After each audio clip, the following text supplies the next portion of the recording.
Hi guys, welcome back to my YouTube channel Pratibimba. ಇವತ್ತು ನಾವು ಅಂಜಲ್ green masala ಫ್ರೈನ ಮಾಡ್ತಾ ಇದ್ದೀವಿ. ಮೊದಲಿಗೆ ನಾನಿಲ್ಲಿ ಅಂಜಲ್ ಸ್ಲೈಸಸ್ನ ಕ್ಲೀನ್ ಮಾಡಿ ಉಪ್ಪು ಹಾಕಿ ನೆನೆಸಿಟ್ಟಿದ್ದೀನಿ. ಮಿನಿಮಮ್ 10ರಿಂದ 15 ನಿಮಿಷ ಉಪ್ಪು ಹಾಕಿಟ್ರೆ ಮೀನು ಉಪ್ಪನ್ನ ಚೆನ್ನಾಗಿ ಹೀರ್ಕೊಳ್ಳುತ್ತೆ.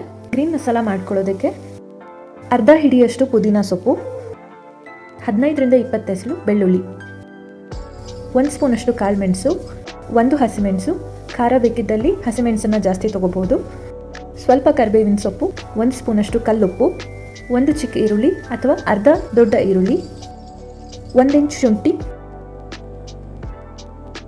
1 ಮುಷ್ಟಿಯಷ್ಟು ಕೊತ್ತಂಬರಿ ಸೊಪ್ಪು. ಇದಿಷ್ಟನ್ನು ಮಿಕ್ಸಿಗೆ ಟ್ರಾನ್ಸ್ಫರ್ ಮಾಡ್ಕೊತಾ ಇದ್ದೀನಿ. ಹಾಗೆ ಸ್ವಲ್ಪ ನೀರು ರುಬ್ಕೊಳ್ಳಿಕ್ಕೆ ಆ್ಯಡ್ ಮಾಡ್ಕೊತಾ ಇದ್ದೀನಿ. ಮಸಾಲೆ ಫೈನ್ ಪೇಸ್ಟ್ ಆಗಬೇಕು. ಈಗ ನೋಡ್ಬೋದು ಮಸಾಲೆ ನುಣ್ಣಗೆ ರುಬ್ಕೊಂಡಿದ್ದೀನಿ. ಈಗ ನಾವು ಈ ಮಸಾಲೆನ ಒಂದೊಂದೇ ಮೀನಿನ ಸ್ಲೈಸಿಗೆ ಹಚ್ಕೊಂಡು 20ರಿಂದ 30 ನಿಮಿಷ ಮ್ಯಾರಿನೇಟ್ ಆಗಲಿಕ್ಕೆ ಬಿಡಬೇಕಾಗತ್ತೆ.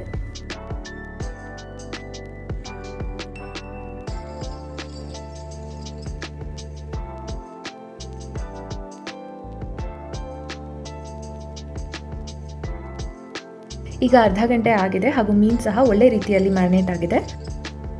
ಇದನ್ನು ನಾವೀಗ ಫ್ರೈ ಮಾಡ್ಕೊಳ್ಳೋಣ. ನಾನೊಂದು ಪ್ಯಾನ್ಗೆ ತೆಂಗಿನ ಎಣ್ಣೆ ಬಳಸ್ಕೊತಾ ಇದ್ದೀನಿ. ನೀವು ಯಾವುದೇ ರೀತಿಯಾದ ಬೇರೆ ಅಡುಗೆ ಎಣ್ಣೆ ಸಹ ಉಪಯೋಗಿಸ್ಕೋಬೋದು.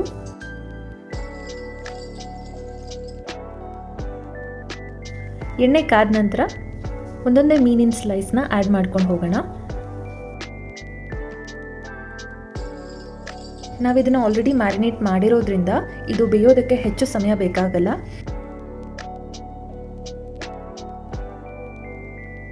ಒಂದೊಂದು ಸೈಡ್ ಸಹ ನಾನು 5 ನಿಮಿಷ ಆದಮೇಲೆ ಫ್ಲಿಪ್ ಮಾಡ್ತಾ ಇದ್ದೀನಿ.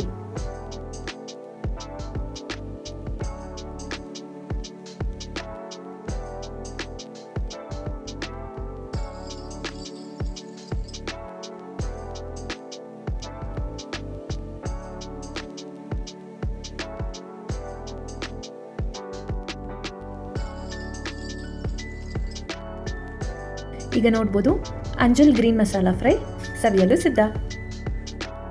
ನೀವು ಇಲ್ಲಿ ತನಕ ಈ ವಿಡಿಯೋನ ನೋಡ್ತಿದ್ದಲ್ಲಿ ದಯವಿಟ್ಟು ಈ ವಿಡಿಯೋಗೆ ಒಂದು ಲೈಕ್ ಕೊಟ್ಟು ನನ್ನ ಯೂಟ್ಯೂಬ್ ಚಾನಲ್ಗೆ ಸಬ್ಸ್ಕ್ರೈಬ್ ಆಗಿ. Thank you. Happy eating.